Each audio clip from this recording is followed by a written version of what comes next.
The morning sun cast long shadows across the cobblestone courtyard of Willowbrook Academy as students hurried to their first classes.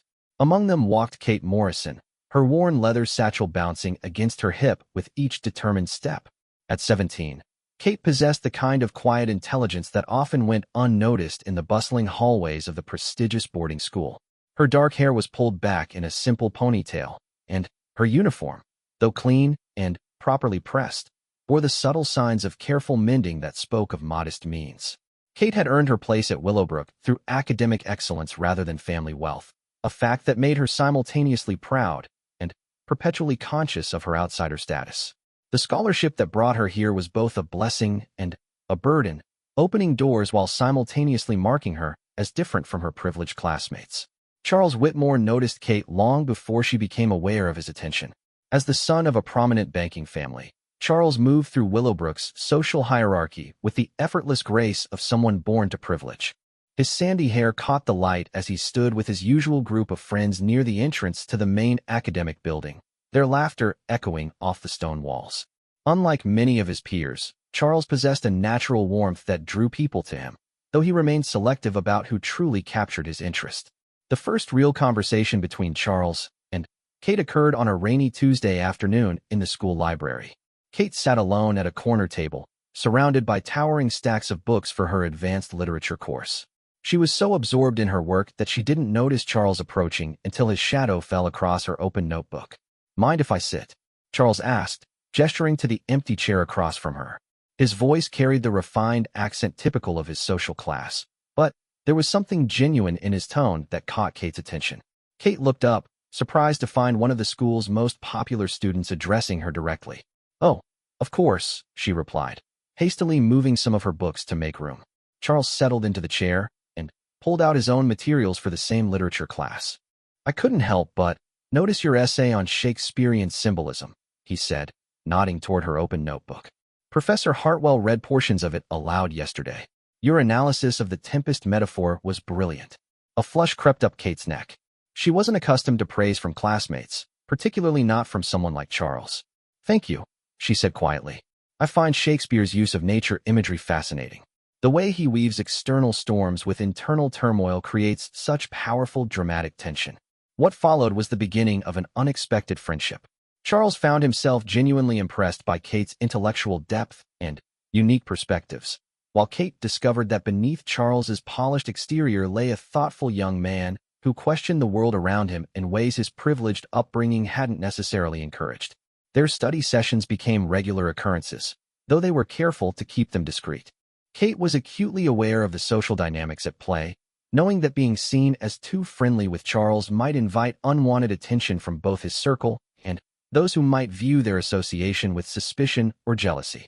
The friendship deepened gradually over several weeks. Charles began seeking out Kate's opinions on various subjects, finding her insights refreshingly honest and untainted by the need to impress or conform to social expectations. Kate, in turn, discovered that Charles possessed a genuine curiosity about ideas and perspectives beyond his immediate social sphere. One afternoon, as autumn painted the campus in brilliant oranges and reds, Charles and Kate walked together along the tree-lined path that bordered the school's expansive grounds. The conversation had turned to their plans beyond Willowbrook, and Kate spoke passionately about her dream of attending university and perhaps becoming a teacher. "I want to make education accessible to students like me," she explained, her eyes bright with determination. "There are so many brilliant minds out there who never get the chance to reach their potential simply because they don't have the financial means." Charles listened intently, struck by the sincerity of her ambition. In his world, career plans were often predetermined by family expectations and social obligations. The idea of choosing a path based purely on passion and purpose was both foreign and inspiring to him. "You'll make an excellent teacher," he told her sincerely. "You have a way of explaining complex ideas that makes them accessible without oversimplifying them. I've learned more in our study sessions than I have in months of regular classes." Kate felt a warmth spread through her chest at his words. The genuine respect in Charles's voice was something she treasured, knowing it came from someone whose opinion she had grown to value deeply. However, their growing friendship did not go entirely unnoticed. Melissa Crawford, a girl from one of the wealthiest families at Willowbrook, had long considered Charles part of her social territory. Beautiful in the conventional sense, with perfectly styled blonde hair and an extensive wardrobe of designer clothes, Melissa was accustomed to being the center of attention and had assumed that eventually, she and Charles would naturally gravitate toward each other. Watching Charles spend increasing amounts of time with Kate stirred something ugly in Melissa's chest. She began to pay closer attention to their interactions, noting the way Charles's face lit up when Kate spoke, the respect with which he listened to her opinions, and the comfortable ease that had developed between them. Melissa wasn't alone in her observations. Victoria Ashworth and Amanda Sterling, her closest companions and fellow daughters of prominent families, shared her growing concern about what they perceived as an inappropriate friendship. In their view, social boundaries existed for good reasons, and Charles's association with a scholarship student threatened the natural order they had grown up accepting as immutable. The three girls began to discuss the situation during their private gatherings, their conversations taking on an increasingly critical tone regarding Kate's presence at the school. They questioned whether someone from her background could truly belong at Willowbrook, whether her academic achievements were as impressive as they seemed, and whether she might be deliberately positioning herself to take advantage of Charles's kindness and social status. Meanwhile, Kate remained largely unaware of the growing scrutiny. She was focused on her studies and genuinely enjoyed her friendship with Charles, though she continued to be cautious about not overstepping any unspoken boundaries.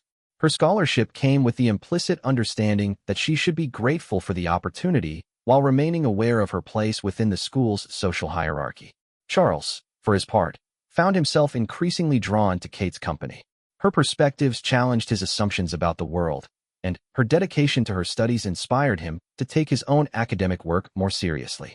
He began to question some of the attitudes he had grown up accepting without examination, particularly regarding social class and privilege. One evening, as the first frost of winter began to settle on the campus grounds, Charles made a decision that would alter the course of both his and Kate's lives at Willowbrook. He approached her after dinner as she was heading to the library for her usual evening study session. "Kate," he called out, jogging slightly to catch up with her. "Would you like to attend the autumn formal with me?" Kate stopped walking, her books clutched tightly against her chest. The autumn formal was one of Willowbrook's most important social events, attended by students and their families, with dancing, elegant dinner service, and all the pageantry that came with the school's traditions. "Charles," she said carefully, "are you certain that's a good idea? I mean, wouldn't you prefer to ask someone more appropriate?" Charles frowned at her choice of words. "What do you mean by appropriate? You're one of the smartest, most interesting people I know. If I'm going to spend an evening at a formal event, I can't think of anyone I'd rather have as my companion." Kate felt her heart race at his words, but practical concerns crowded her thoughts. "It's not just about companionship," she said gently. "The formal it's different. It's about appearances and social expectations. People will notice, and they'll have opinions."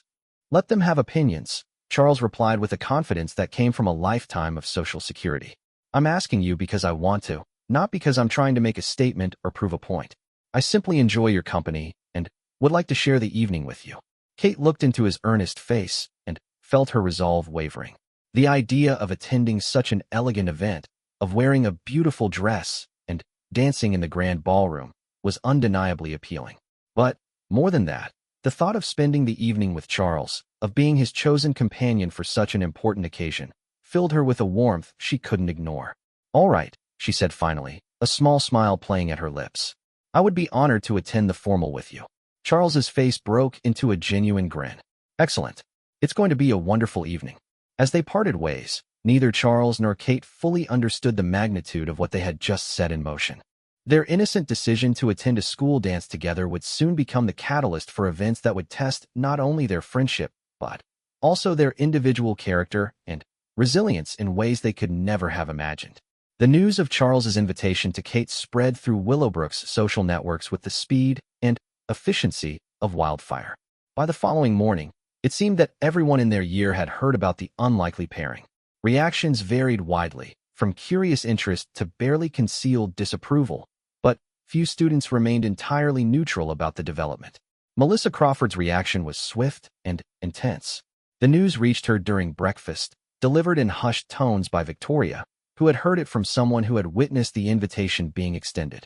Melissa's carefully applied makeup couldn't quite hide the flash of anger that crossed her features. He asked her. Melissa repeated, her voice tight with disbelief. Kate Morrison? The scholarship girl? Victoria nodded, her own expression reflecting a mixture of scandal and anticipation. Apparently it happened last night after dinner. Several people saw them talking near the library. Amanda leaned closer, lowering her voice to a whisper. My mother always says that charity cases can be surprisingly ambitious when they sense an opportunity. Perhaps Kate has been more calculating than we gave her credit for. The seeds of something darker than mere social disapproval were being planted in that conversation. What had begun as wounded pride and social snobbery was beginning to transform into something more systematic and cruel. The three girls exchanged meaningful glances, each recognizing that they shared a common purpose that went beyond mere gossip. Kate, meanwhile, spent her days leading up to the formal in a state of nervous excitement mixed with growing apprehension. She had managed to find a suitable dress at a consignment shop in the nearby town, a deep blue gown that complemented her coloring and fit her slender frame beautifully, though it required some careful alterations that she performed herself in her dormitory room. Charles remained supportive and enthusiastic about their plans, seemingly oblivious to or deliberately ignoring the undercurrents of tension his invitation had created. He spoke easily about the evening ahead, sharing details about the traditional dances they would perform and the various customs associated with the formal. His natural confidence provided Kate with reassurance, even as she couldn't shake the feeling that they were walking into a situation fraught with potential complications. The day of the formal arrived with crisp autumn weather and a sense of anticipation that permeated the entire campus.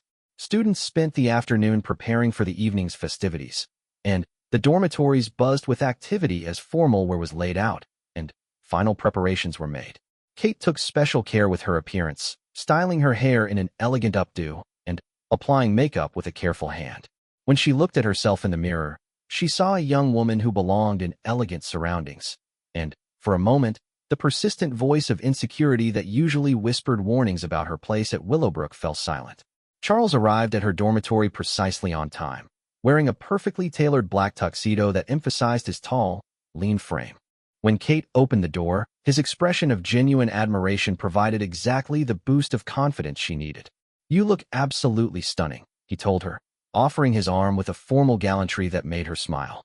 Thank you, Kate replied, accepting his arm with grace that surprised them both. You look quite handsome yourself. As they walked together toward the main building where the formal was being held, Kate felt a mixture of excitement and trepidation.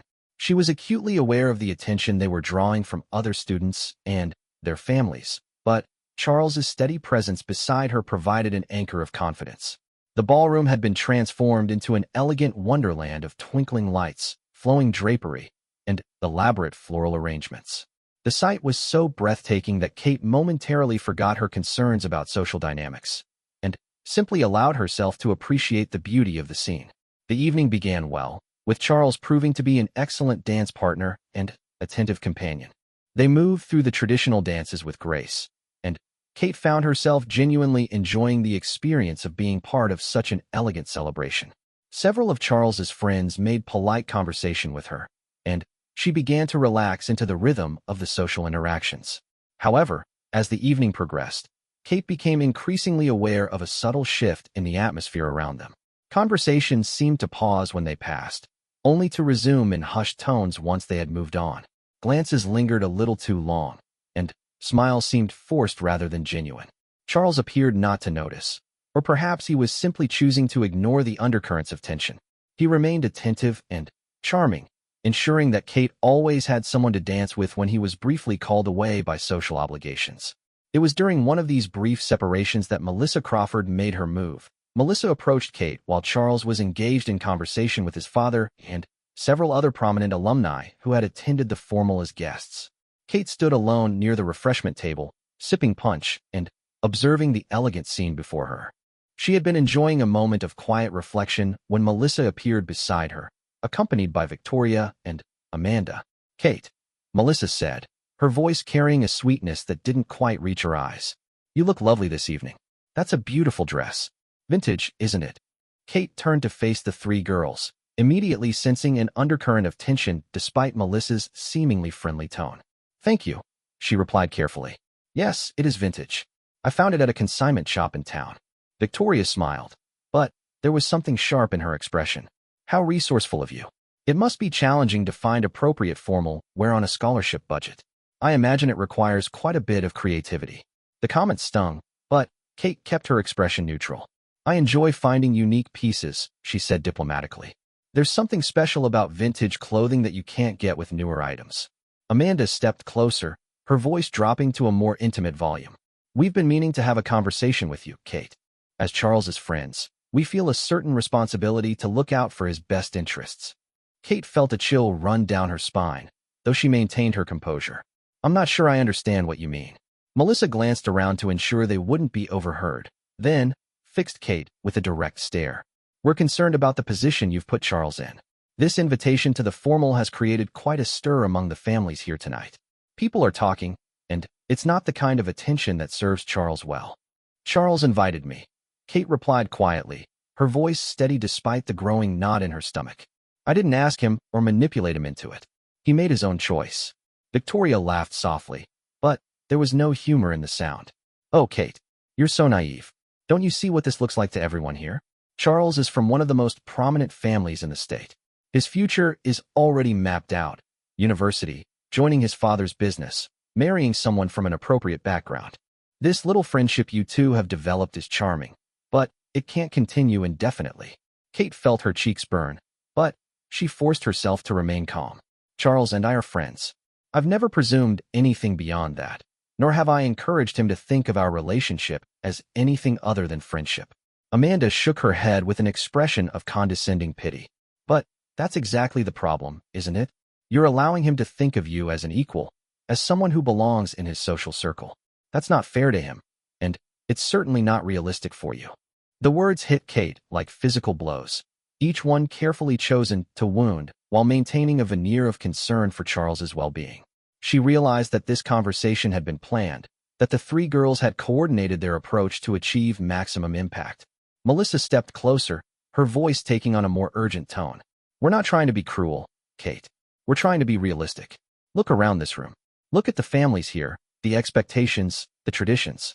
Charles has obligations that go far beyond personal preferences.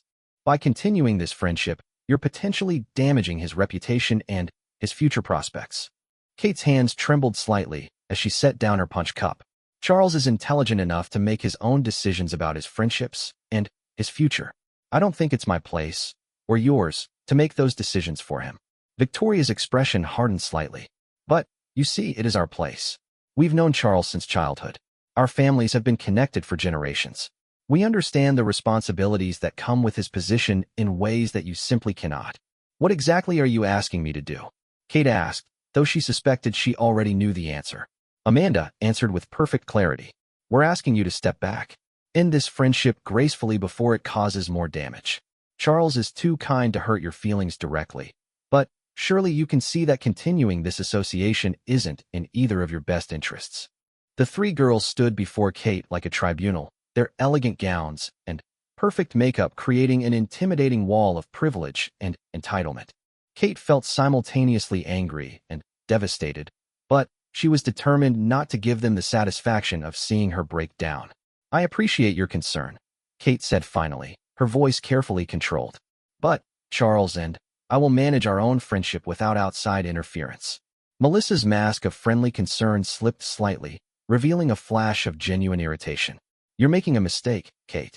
This isn't just about Charles anymore. Your presence here tonight has been noted by people who matter. People are asking questions about how someone like you gained access to this level of society, and not all of those questions are friendly. The threat was subtle but unmistakable.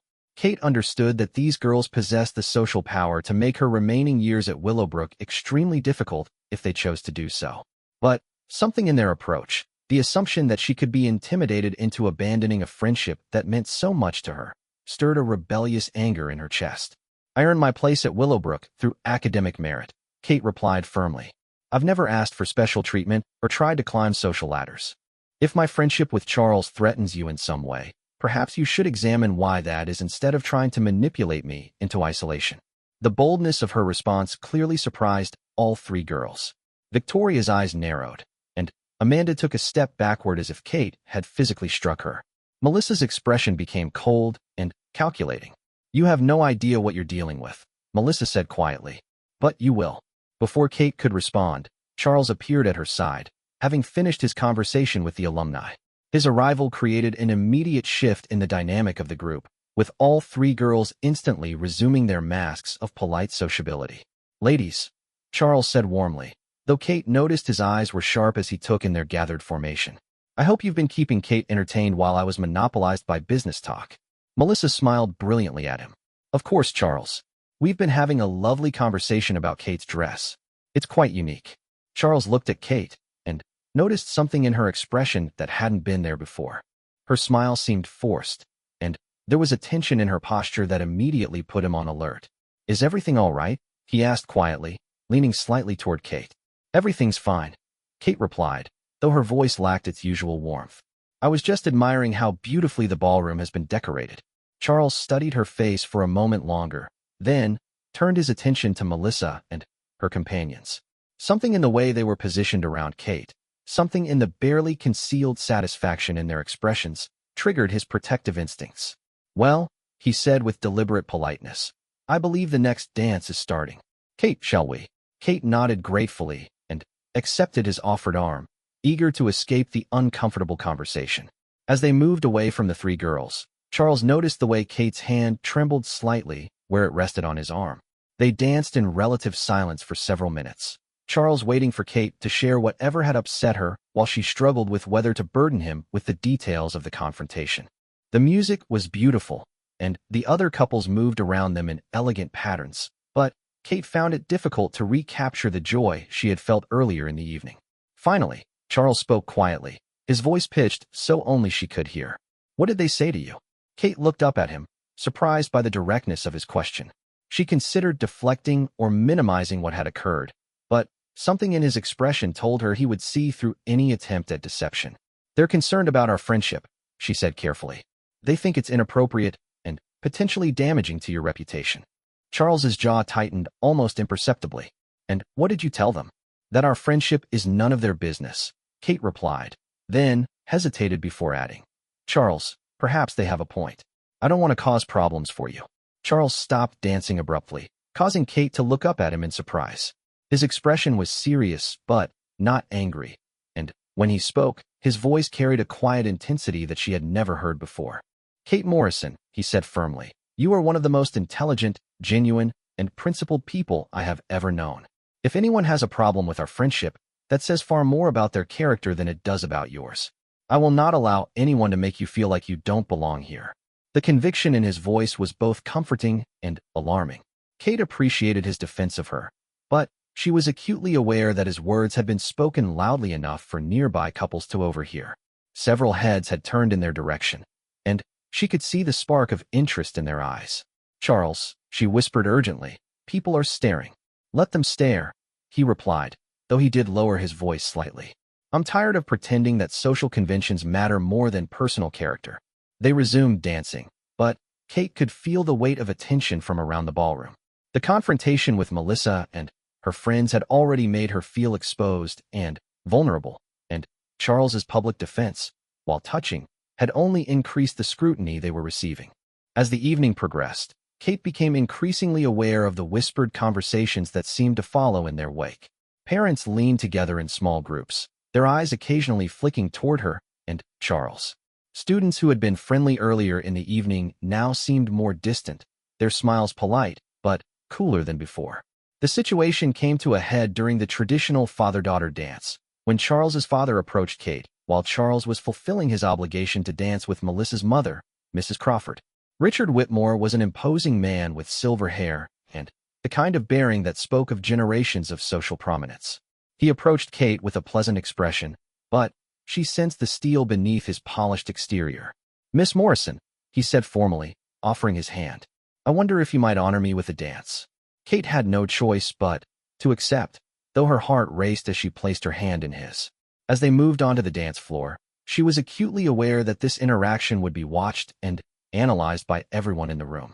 Richard Whitmore was an accomplished dancer, leading her through the steps with practiced ease.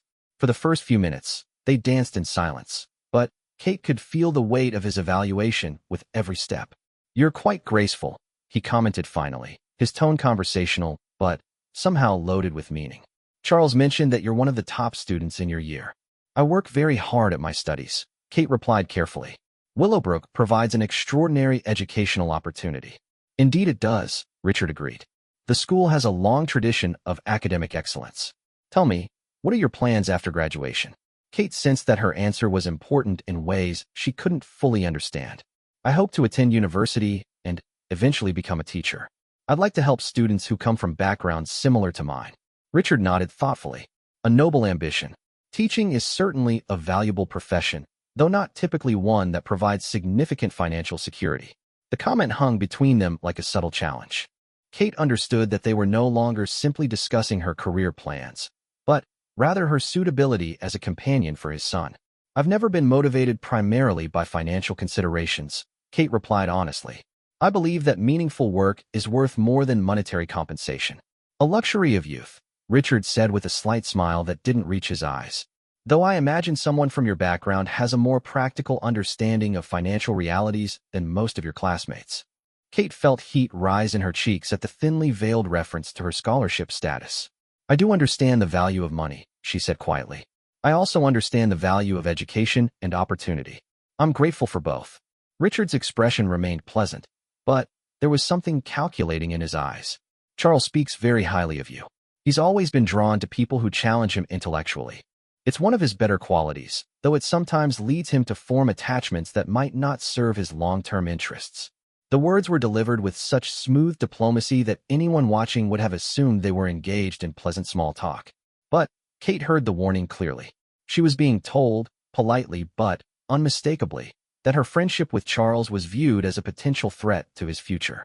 I would never want to do anything that might harm Charles's prospects, Kate replied carefully. His friendship means a great deal to me, but I understand the complexities of his position. I'm sure you do, Richard said, and she caught a note of approval in his voice. You seem like a very sensible young woman. I'm certain you'll make whatever decisions are in everyone's best interests. As the dance ended, Richard escorted Kate back to the edge of the floor with perfect courtesy.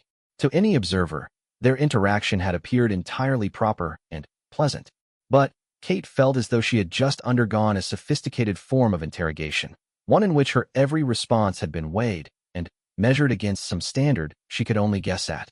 Charles found her a few minutes later, his expression concerned as he took in her pale complexion and subdued manner. How was dancing with my father? He asked, though something in his tone suggested he already suspected the answer. He's very distinguished, Kate replied diplomatically, then looked up at Charles with troubled eyes. Charles, I think perhaps we should consider leaving early. I have a headache developing. Charles studied her face and recognized that something beyond a simple headache was troubling her. He nodded without argument. Of course, let me get our coats. As they prepared to leave, Kate caught sight of Melissa watching them from across the room. The girl's expression was one of smug satisfaction, as though she had observed the entire evening's events and found them completely predictable. Victoria and Amanda flanked her, their faces wearing similar expressions of vindicated superiority. The ride back to the dormitories was quiet, with Charles respecting Kate's apparent need for silence while privately planning to address whatever had made her so uncomfortable. He walked her to her dormitory entrance, where they paused under the soft glow of the exterior lights. Kate, Charles said gently, I hope you know that whatever anyone said to you tonight, it doesn't change how I feel about our friendship. Kate looked up at him, seeing the genuine concern in his eyes, and felt her heart break a little. She understood now, in a way she hadn't before, the impossible position their friendship put them both in. Charles's loyalty and kindness were unquestioned, but they existed within a system of expectations and obligations that neither of them fully controlled. Thank you for a lovely evening, she said softly, standing on her toes to press a gentle kiss to his cheek. Sleep well, Charles. As she disappeared into the dormitory, Charles stood for a long moment in the cool night air, sensing that something fundamental had shifted but not yet understanding the full implications of what had occurred. Inside, Kate climbed the stairs to her room with heavy steps, already knowing that the events of the evening had set in motion a chain of consequences that would test both their friendship and their individual strength in ways they were not yet prepared to face. The week following the autumn formal brought subtle but unmistakable changes to the social atmosphere at Willowbrook Academy. Kate noticed it first in the dining hall, where conversations seemed to pause when she passed certain tables, only to resume in hushed tones once she had moved beyond earshot. The changes were so gradual that she initially dismissed them as products of her heightened sensitivity after the confrontations at the formal, but as the days progressed, the pattern became impossible to ignore. Students who had previously nodded politely or offered casual greetings now seemed to look through her as though she had become invisible. Study groups that had once welcomed her contributions suddenly found their schedules full when she inquired about joining. Even some of the teachers, while maintaining their professional demeanor, seemed slightly cooler in their interactions with her. Charles, meanwhile, appeared largely oblivious to these subtle shifts, or perhaps he was simply choosing to ignore them. He continued to seek out Kate's company for their regular study sessions and maintained his friendly, respectful manner toward her. However, Kate noticed that their interactions were increasingly taking place in more private settings: the library's secluded corners, empty classrooms, or quiet areas of the campus grounds. 3 days after the formal, Kate discovered the first tangible evidence that something more organized than casual social disapproval was taking place. She arrived at her dormitory room after classes to find her roommate, Sarah, packing her belongings into several large suitcases. "Sarah?" Kate asked, confused by the sudden activity.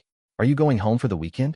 Sarah, a quiet girl from a middle-class family who had generally gotten along well with Kate, looked uncomfortable as she continued folding her clothes.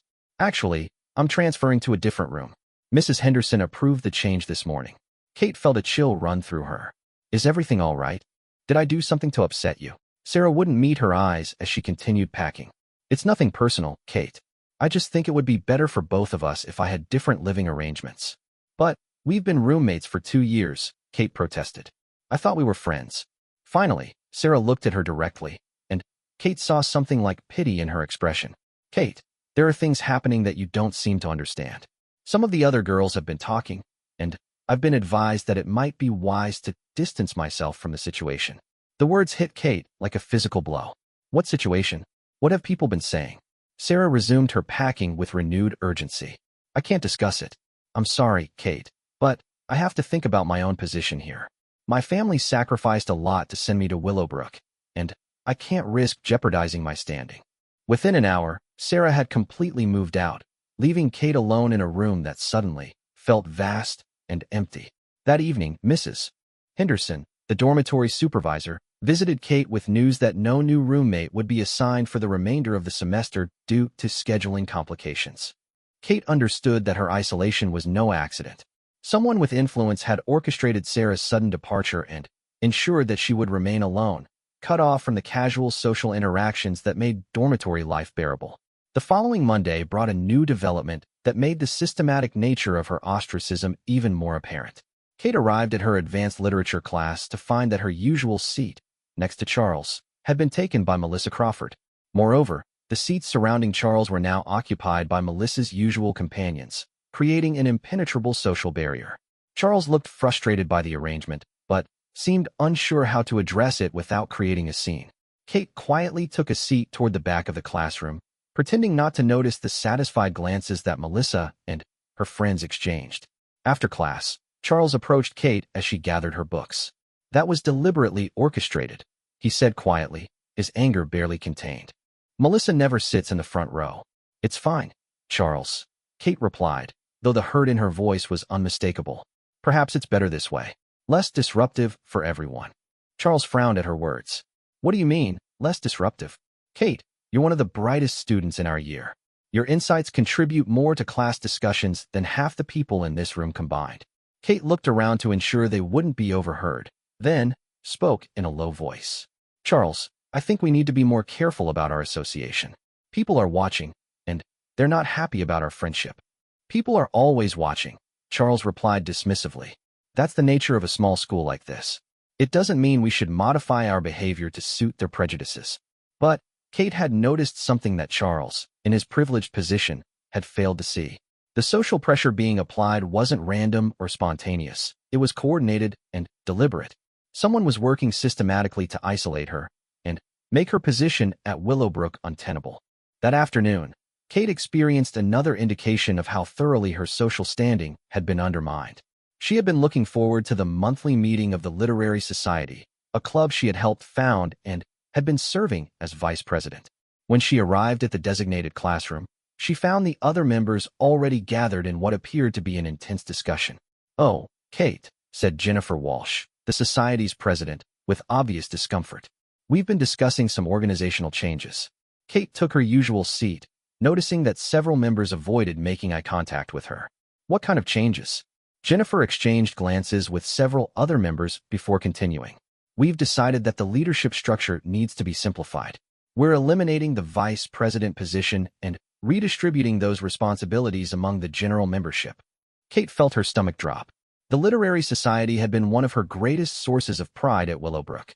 She had worked tirelessly to build its membership and organize engaging discussions and events. To be summarily removed from her leadership role without warning or explanation was devastating. "I see," Kate said quietly, struggling to maintain her composure. "May I ask what prompted this decision?" Another member, Thomas Bradley, shifted uncomfortably in his seat. "We felt that the current structure was becoming too complicated. This approach will be more democratic." Kate understood that she was being given a diplomatic fiction rather than the truth. The real reason for her removal was obvious to everyone in the room, though no one was willing to state it directly. Her association with Charles, and the social controversy it had generated, had made her a liability that the other members were no longer willing to tolerate. "Of course," Kate said, rising from her chair with as much dignity as she could muster. "I understand completely. Perhaps it would be best if I stepped back from the society entirely to give you more freedom in implementing these changes." Several members looked relieved at her suggestion, confirming Kate's suspicions about their motivations. As she gathered her materials and prepared to leave, Jennifer spoke up with obvious guilt. "Kate, you don't have to leave the society entirely.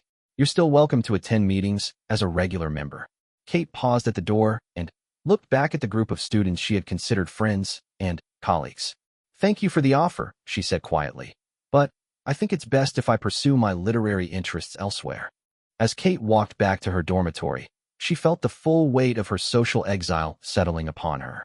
In the space of less than a week, she had lost her roommate, been systematically excluded from her usual social interactions, and been forced out of the leadership role in an organization she had helped create. The message was clear: conform to social expectations or face complete isolation. That evening, Charles found Kate in the library, sitting alone at a table surrounded by towering stacks of books. She looked smaller somehow, as though the events of the past week had physically diminished her presence. "I heard about the Literary Society," Charles said quietly, taking the seat across from her.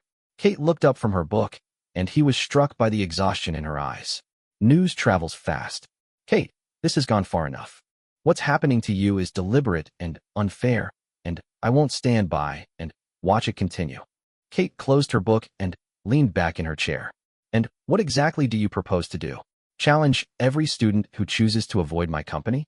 Force people to include me in their groups? Make my roommate move back in with me?" The defeat in her voice alarmed Charles more than anger would have.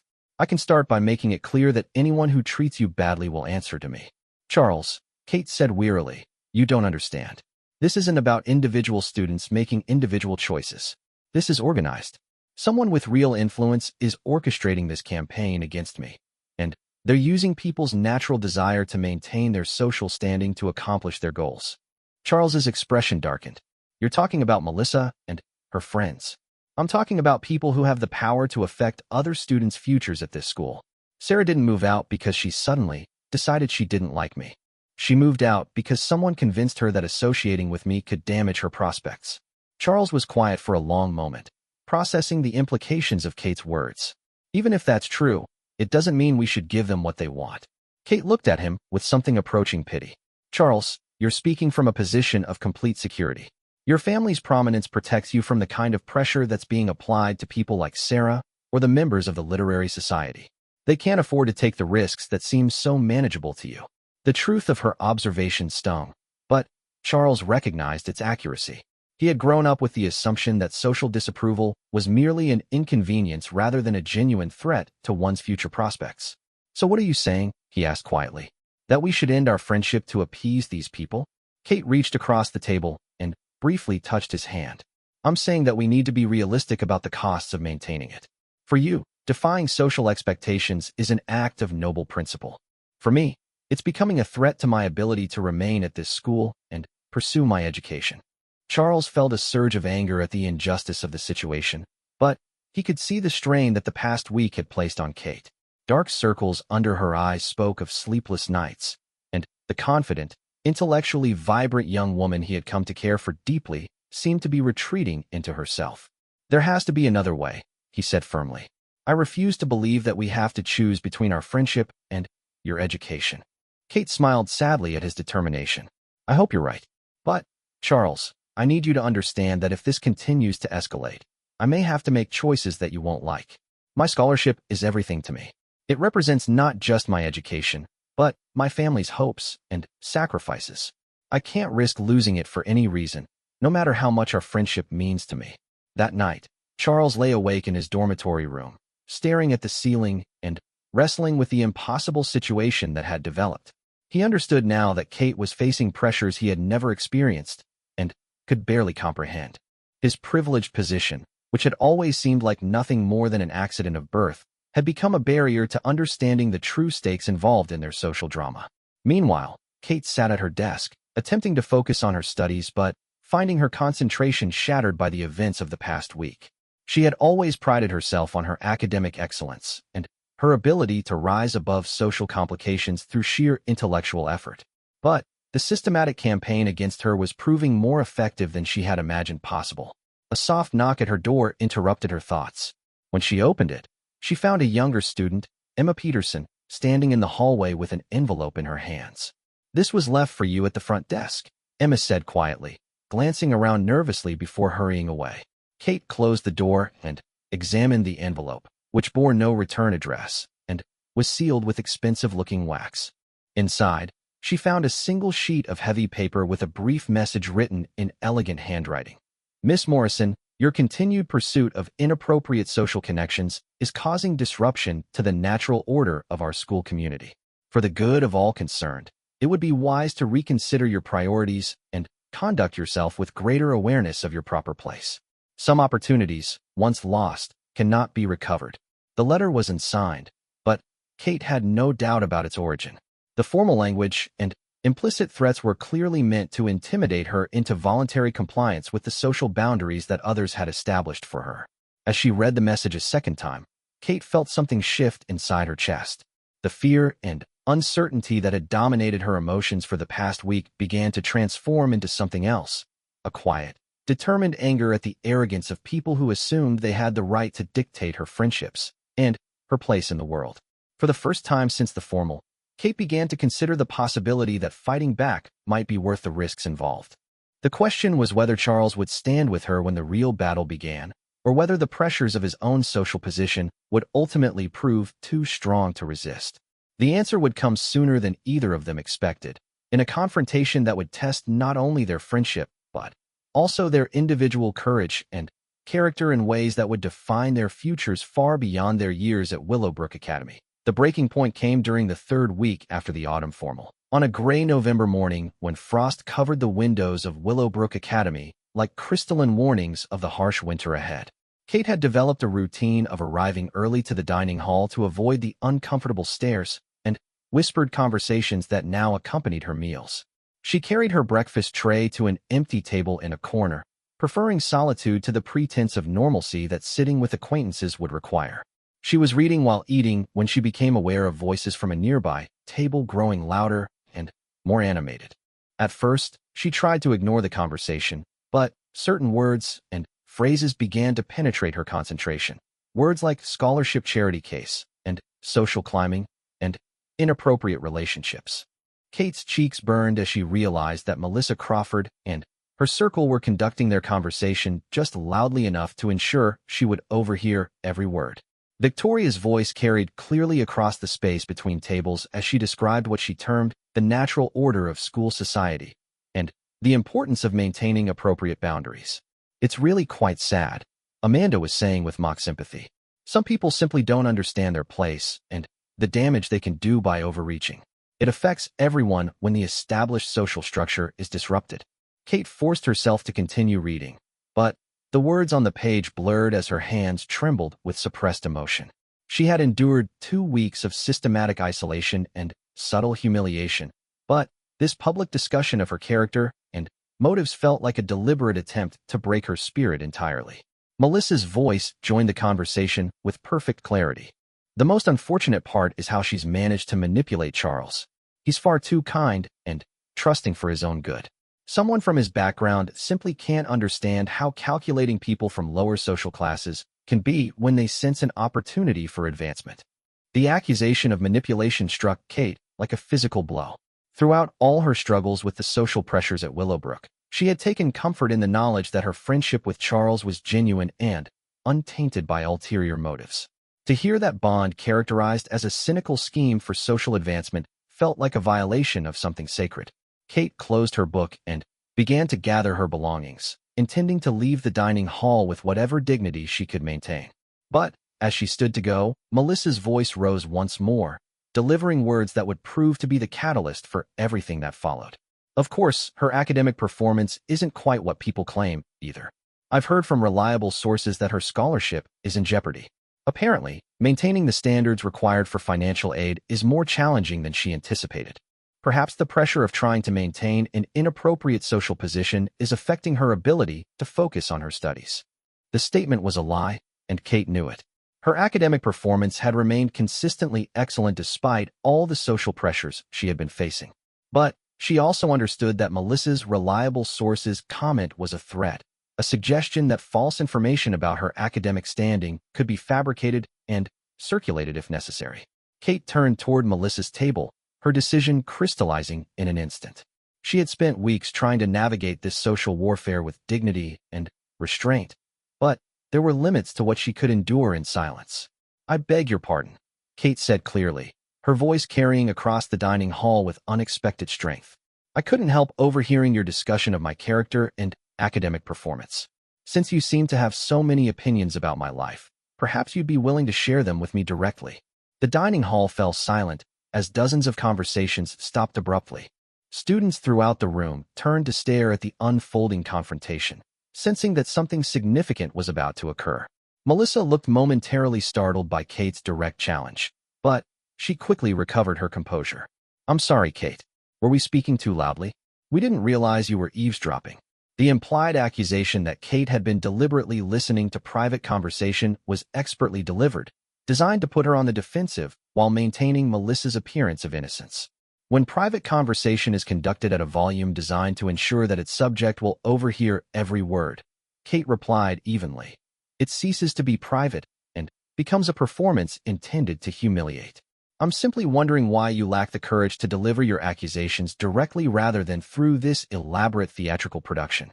Victoria gasped at Kate's boldness, while Amanda's face flushed with anger. Melissa, however, seemed almost pleased by the confrontation, as though Kate had finally provided the opening she had been waiting for. "I hardly think discussing concern for a fellow student's welfare constitutes accusation," Melissa replied with practiced calm. "We're simply worried about the effects of certain social pressures on someone who may not be equipped to handle them." "And what social pressures would those be?" Kate asked, her voice growing stronger as her anger displaced her fear. "The pressure of being systematically excluded from student organizations? The pressure of having my roommate mysteriously reassigned? The pressure of watching former friends suddenly develop scheduling conflicts that prevent them from maintaining normal social relationships? Or perhaps the pressure of receiving anonymous, threatening letters?" The mention of threatening letters clearly surprised Melissa, who exchanged quick glances with her companions. Kate realized that she had gained a strategic advantage by revealing information that the other girls hadn't expected her to share publicly. "I'm sure I don't know what you're referring to," Melissa said, but her voice lacked its earlier confidence. Kate pulled the anonymous letter from her bag and held it up for everyone to see. "Someone has been kind enough to provide me with written guidance about my proper place and the importance of reconsidering my social connections." The author was too cowardly to sign their name, but the handwriting and vocabulary are quite distinctive. A murmur ran through the assembled students as they absorbed the implications of Kate's revelation. The existence of threatening letters elevated the situation from mere social drama to something more serious and potentially actionable by school authorities. Melissa's mask of innocence began to slip slightly. "Even if such a letter exists, I fail to see what it has to do with our conversation." Perhaps someone genuinely concerned about your welfare felt that direct communication wasn't possible. Perhaps, Kate agreed, her voice carrying a dangerous edge. Or perhaps someone has been conducting a systematic campaign of intimidation and social isolation, using other students as pawns in a petty vendetta motivated by jealousy and entitlement. The accusation hung in the air like a challenge, and Kate could see that several students were nodding slightly in recognition of the pattern she had described. Her willingness to name the behavior publicly had broken the spell of silence that had protected Melissa's campaign. Amanda could no longer remain silent. How dare you suggest that we would engage in anything so deliberately cruel? We've been nothing but concerned for your well-being and Charles's reputation. My reputation? The voice came from behind Kate, and she turned to see Charles standing in the entrance to the dining hall, having arrived just in time to hear Amanda's comment. His expression was thunderous as he took in the scene before him. Kate standing alone against Melissa's table, the anonymous letter in her hand, and the entire dining hall watching the confrontation unfold. Charles strode across the room with purpose, positioning himself beside Kate in a gesture of unmistakable solidarity. I would be very interested to hear about your concerns regarding my reputation, Amanda. Please, continue. Amanda looked stricken, clearly realizing that Charles had overheard more of the conversation than was comfortable. Melissa attempted to regain control of the situation. Charles, we were simply discussing the unfortunate social complications that have developed recently. We're concerned that certain people are taking advantage of your kindness and putting you in an awkward position. Charles's voice was deadly quiet when he responded. By certain people, I assume you mean Kate. And by taking advantage, I assume you mean being my friend. Please explain to me how friendship constitutes taking advantage of someone. Victoria attempted to come to Melissa's aid. Charles, you know we care about you. Your family has expectations, and your future, my future, Charles interrupted, his voice rising slightly, is my own to determine. And my friendships are my own to choose. What I find fascinating is this sudden concern for my welfare from people who have never before shown any interest in my personal development. Kate could see that Charles's anger was building toward an explosion that might do more harm than good. She touched his arm gently, trying to signal that the confrontation had accomplished what she needed it to. But Charles was not finished. He had been watching Kate suffer in isolation for weeks, while struggling to understand the forces arrayed against her. Now that he saw the situation clearly, his protective instincts were fully aroused. Let me make something perfectly clear, Charles continued, his voice carrying throughout the silent dining hall. Kate Morrison is one of the finest people I have ever known. Her intelligence, integrity, and character put most of her critics to shame. Anyone who has a problem with our friendship is welcome to discuss it with me directly, rather than conducting cowardly campaigns of intimidation behind our backs. Melissa's facade of concern finally cracked completely, revealing the anger and frustration beneath. Charles, you're being naive. You don't understand the position you're putting yourself in by associating with someone so far beneath your social station. There are consequences to these choices that go beyond your personal feelings. The phrase far beneath your social station seemed to echo in the suddenly silent dining hall. Even Melissa seemed to realize that she had finally said what everyone had been thinking, but no one had been willing to voice so directly. Charles stared at Melissa for a long moment, his expression shifting from anger to something closer to disgust. When he spoke, his voice was quiet but carried clearly throughout the room. Melissa, I have never been more disappointed in someone I considered a friend. The fact that you would judge Kate's worth based on her family's financial circumstances rather than her character reveals something about your own values that is deeply troubling. If you represent my proper social class, then I want nothing to do with it. The public nature of Charles's rejection of Melissa and everything she represented sent shockwaves through the assembled students. By defending Kate so forcefully and explicitly rejecting the social hierarchy that Melissa embodied, Charles had essentially declared war on the established order of Willowbrook's student society. Kate realized that while Charles's defense was emotionally satisfying, it would likely have consequences that neither of them had fully considered. She could see in the faces around the dining hall a mixture of shock, admiration, and fear as students processed the implications of what they had witnessed. Melissa's face had gone pale with humiliation and rage. The public nature of Charles's rejection, witnessed by nearly half the student body, represented a social catastrophe that she would not easily forgive or forget. I think we've said enough, Kate said quietly, taking Charles's arm. Perhaps we should continue this conversation somewhere more private. But Charles was not ready to let the matter rest. The weeks of watching Kate suffer while he struggled to understand the forces arrayed against her had built up a pressure that was now finding release. "No, Kate," he said firmly. "This has been conducted in public for weeks. It should be resolved in public as well." He looked around the dining hall, addressing the entire room. "I want everyone to understand exactly what has been happening here. Kate Morrison has been subjected to a systematic campaign of social isolation and intimidation for the crime of being my friend while not meeting certain people's standards for acceptable social class. This behavior is not only cruel but fundamentally contrary to everything this school claims to value." A few students began to applaud, but most remained silent, clearly torn between admiration for Charles's principled stand and concern about the social implications of supporting it. Kate could see the calculation in their faces as they weighed the moral clarity of Charles's position against the potential costs of being associated with it. Melissa stood abruptly, her companions rising with her. "You'll regret this, Charles," she said quietly, her voice carrying a promise rather than a threat. "Both of you will." As Melissa and her friends left the dining hall with as much dignity as they could muster, Kate felt a mixture of relief and apprehension. The confrontation had brought their situation into the open, ending the psychological warfare that had been eating away at her spirit for weeks. But she also understood that they had crossed a line from which there might be no return. The other students began to disperse gradually, their conversations resuming in hushed tones that suggested the morning's events would be discussed and analyzed for days to come. Charles and Kate found themselves standing alone in the gradually emptying dining hall, both of them processing what had just occurred. "Thank you," Kate said quietly, her voice thick with emotion. "I know what that cost you." Charles looked at her with surprise. "What it cost me?" "Kate, defending you was the easiest decision I've ever made. The only cost would have been living with myself if I had remained silent." Kate smiled at his certainty, but she understood better than he did the forces they had just challenged. The battle lines were now clearly drawn, and she suspected that Melissa's parting words about regret would prove to be prophetic. The real war was just beginning, and its outcome would determine not only their friendship, but their futures at Willowbrook Academy. The silence that followed Charles's public defense of Kate was unlike anything Willowbrook Academy had experienced in recent memory. It wasn't the absence of sound, but rather the presence of something heavy and anticipatory that seemed to permeate every corridor, every classroom, and every gathering space on campus. Students spoke in hushed tones. Faculty members exchanged meaningful glances, and the normal rhythm of school life took on an undercurrent of tension that everyone could feel but no one dared to acknowledge openly.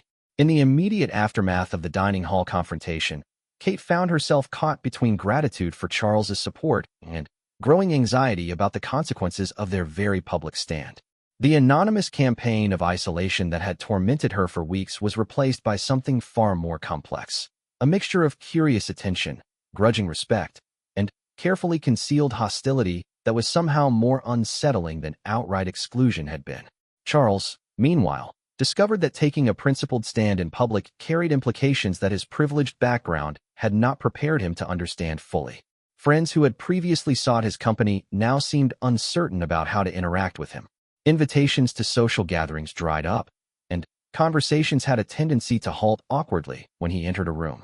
The first concrete consequence of their confrontation became apparent 3 days later when Charles was summoned to the office of Dr. Pemberton, Willowbrook's headmaster. The older man, whose family had been associated with the school for 3 generations, greeted Charles with the kind of grave formality typically reserved for serious disciplinary matters. "Charles," Dr. Pemberton began, settling behind his massive oak desk, "I've been receiving some concerning reports about your recent behavior. There seems to have been some kind of public disturbance in the dining hall." Charles straightened in his chair, meeting the headmaster's gaze directly. "If by disturbance you mean my defense of Kate Morrison against systematic harassment, then, yes, sir, that's an accurate description." Dr. Pemberton's expression remained neutral, but Charles detected a flash of something, approval, concern, in the older man's eyes. "I understand that you feel protective of Miss Morrison, and loyalty to one's friends is certainly an admirable quality. However, the manner in which you chose to express that loyalty has created some complications." "What kind of complications?" Charles asked, though he suspected he already knew the answer. Dr. Pemberton leaned back in his chair, his fingers steepled in front of him. Several prominent families have expressed concern about the current social climate at the school. They feel that certain boundaries have been crossed, and that the traditional standards of conduct may be eroding. Charles felt his jaw tighten. By traditional standards, do you mean the understanding that scholarship students should know their place and not presume to form friendships with their social betters? The bluntness of the question clearly made Dr. Pemberton uncomfortable. Charles, you come from a family with a long and distinguished association with this institution. Your father serves on the board of trustees, and your family's financial support has been instrumental in many of our recent improvements. These relationships come with certain expectations and responsibilities. Are you asking me to end my friendship with Kate Morrison? Dr. Pemberton was quiet for a long moment, choosing his words carefully. I'm asking you to consider the broader implications of your actions. Miss Morrison is an excellent student, and no one questions her academic achievements. However, the social dynamics of a school like Willowbrook are delicate, and when they become destabilized, everyone suffers. Charles stood abruptly, his chair scraping against the floor. Dr. Pemberton, with all due respect, if the social dynamics of this school depend on the systematic exclusion and humiliation of students based on their economic background, then perhaps they deserve to be destabilized. The headmaster's expression hardened slightly. That's a very idealistic perspective, Charles, but idealism doesn't always translate well to practical reality. Miss Morrison's scholarship is reviewed annually, and the decision about renewal involves multiple factors beyond pure academic performance. The threat was delicately delivered, but unmistakable. Charles felt a chill run through him as he understood the true extent of the pressure being applied. They weren't just asking him to abandon Kate socially. They were threatening her academic future if he refused to comply. I see, Charles said quietly. So unless I conform to social expectations, Kate's scholarship might be in jeopardy. That's quite a sophisticated form of blackmail, Dr. Pemberton. I prefer to think of it as an explanation of how complex institutions function, the headmaster replied smoothly. Decisions about scholarships involve many considerations, including the overall harmony of the school community. Charles left the headmaster's office with a clear understanding of the stakes involved. The forces arrayed against them were far more powerful than he had realized, and their willingness to use Kate's academic future as leverage demonstrated a ruthlessness that shocked him despite his growing awareness of how the social hierarchy operated. That evening, Charles found Kate in the library, where she had taken to spending most of her free time since their public confrontation. She looked up as he approached, and he was struck by how much older she seemed than she had just a few weeks earlier. The stress of their situation was taking a visible toll. We need to talk, Charles said quietly, settling into the chair across from her. Kate closed her book and studied his expression. The headmaster spoke with you. Among others, I suspect. Kate, they're threatening your scholarship. Kate's face went pale, but she didn't seem surprised by the news. I've been expecting something like that. My academic advisor mentioned that my scholarship review might be moved up to this semester rather than waiting until spring. Charles leaned forward, his voice urgent. Kate, I won't let them destroy your future because of our friendship. If my defense of you has put your education at risk, then I'll find another way to handle this. Kate reached across the table and took his hand. Charles, you can't sacrifice your principles every time someone threatens me. That's exactly what they want, to prove that when real pressure is applied, you'll abandon what you claim to believe in. But your scholarship. My scholarship has always been precarious, Kate interrupted gently. From the day I arrived at Willowbrook, I've known that my place here was conditional and temporary. That doesn't mean I'll let fear dictate my choices, but it does mean I'm realistic about the risks involved. Charles stared at her in amazement. How can you be so calm about this? They're threatening to destroy everything you've worked for. Kate smiled sadly. Because I've always known that this was a possibility. People like us don't get to assume that opportunity will always be available.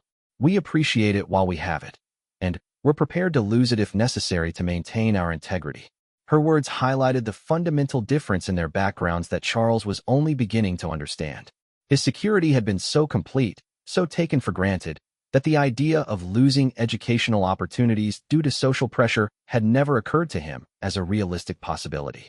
Over the following days, the pressure on both Charles and Kate intensified in ways that were subtle but unmistakable.